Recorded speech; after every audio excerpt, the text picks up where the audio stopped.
வள்ளுவனோ நீயோ வாசுகியோ அடி தேவதையோ இன்னும் காதலியோ அண்ணன் நட ஜிங்குக்கு ஜிங்கா.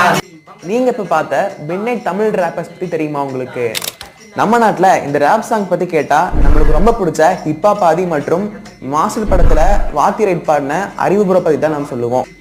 அதே மாதிரி இப்ப ட்ரெண்ட் ஆயிட்டு இருக்கிற அந்த மிட்நைட் தமிழ் ரேப்பர்ஸ் சொல்லப்படுற பாய்ஸ் வந்து பாத்தீங்கன்னா அவங்க பாட்டே ரொம்ப அட்ராக்டிவ் ஆச்சு. அது ஏன்னா இந்த பாட்டு பாடினவர் ஸ்ரீலங்கால இருந்து தமிழ்நாட்டுக்கு வந்திருக்காரு.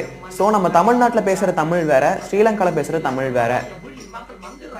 ஸோ இவர் எப்படி ரேப் பழகினான்னு கேட்டீங்கன்னா தமிழ் இலக்கியத்துல இருந்தும் பாரதியார் கவிதையில இருந்தும் அதே மாதிரி சில அகத்தியர் எழுதின கவிதைகள் இருந்து தான் அவர் ரேப் பழகியிருக்காரு. அதே மாதிரி இப்ப ஒரு பாடி ட்ரெண்ட் ஆகிட்டு இருக்கிற பாட்டுல நம்ம நாட்டு பெண்களை பத்தி பாடியிருப்பாரு. இதே மாதிரி வீடியோஸ்க்கு நம்ம சேனலை மறக்காம சப்ஸ்கிரைப் பண்ணிக்கோங்க. அப்புறம் இது உங்க ஃப்ரெண்ட்ஸ்க்கு மறக்காம ஷேர் பண்ணிருங்க.